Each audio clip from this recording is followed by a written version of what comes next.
David, this is a funny situation because everything we say could age in a couple of hours, but a point, and if we're looking at that game, what are your kind of feelings and reflections sat here tonight?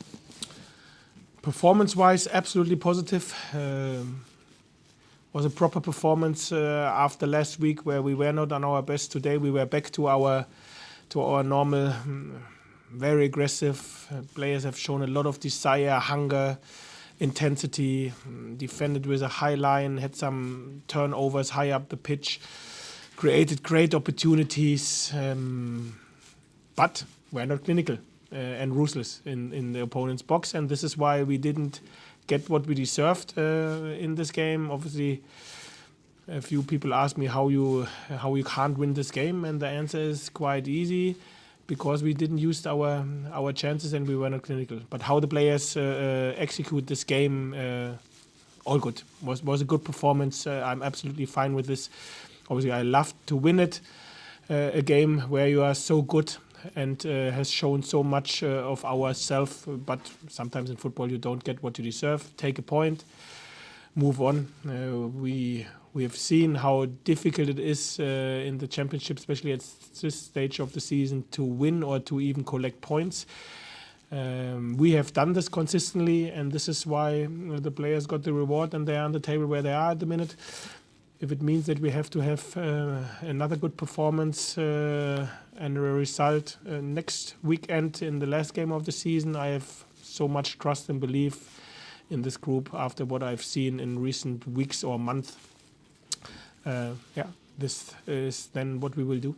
You referenced it there. I think it was over 20 shots. Yeah, chances cleared off the line. 2-1 up. I'm sure everyone sort of felt the game was swinging in your direction. It felt like another goal would kill that contest. It sounds like that's the point that maybe you're making. That killer goal, that killer moment was probably all that was lacking today.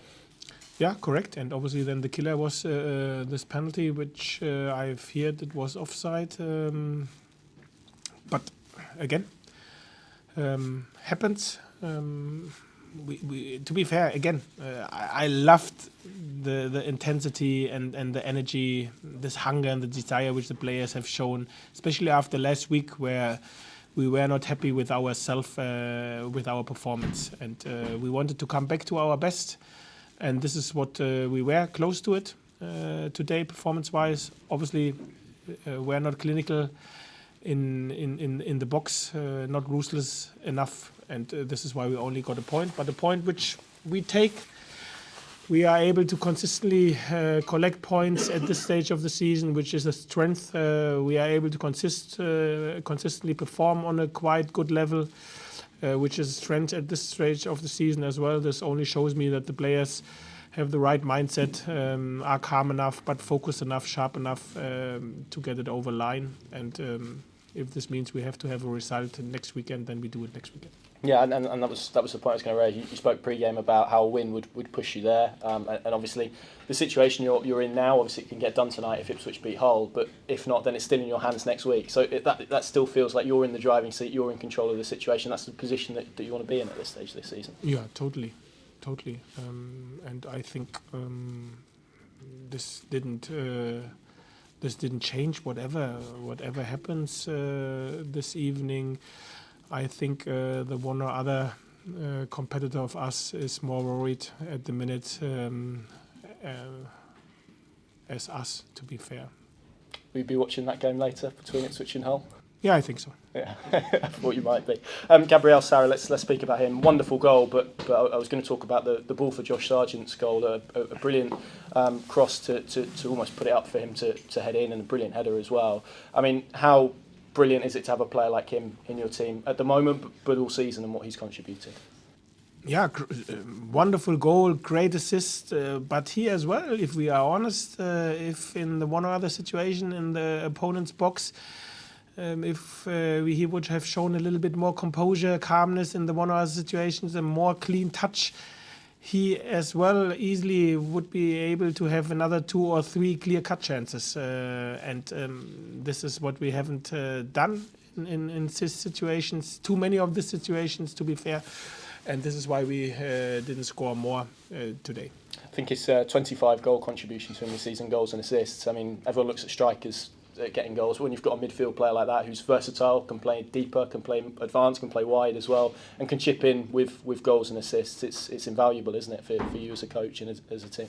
Yeah, and he works hard. He easily can run in between 12 and 13k. Has the vision as well. He's an outstanding player and a top professional as well, because he always have in his head team first, and this is something very, very special to have a player who is capable of producing these numbers but still has team first in his head. And it's a pleasure to have him in the team, to work with him.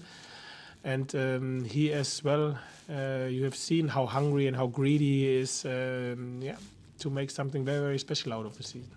Ashley Barnes limped off, obviously. Have you got an update in terms of his condition? Was that an issue that he had sort of pre-game as well? Is that the reason he sort of dipped out of the side?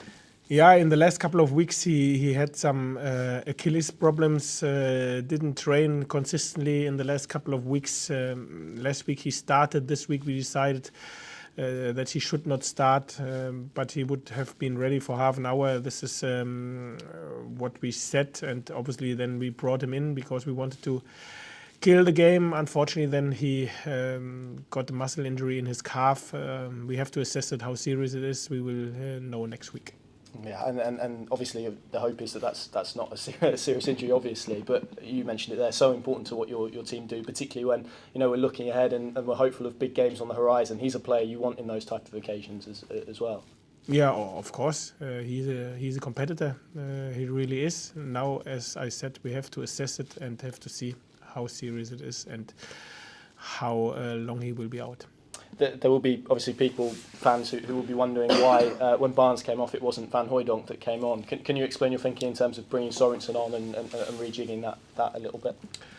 Yeah, I think Nacho was outstanding, and obviously we wanted to have a second striker who is able to really chase the opponent down. And I think even if Nacho already had, I don't know how many Ks in his legs, he was one of the most aggressive attacker in terms of how to chase the opponent. He's top in this, and obviously with Lungi in the middle of the edge, we wanted to close the pockets. This was the reason why. So thanks, David. Anything else? No, as far as got a wait now. Yeah. Thank you.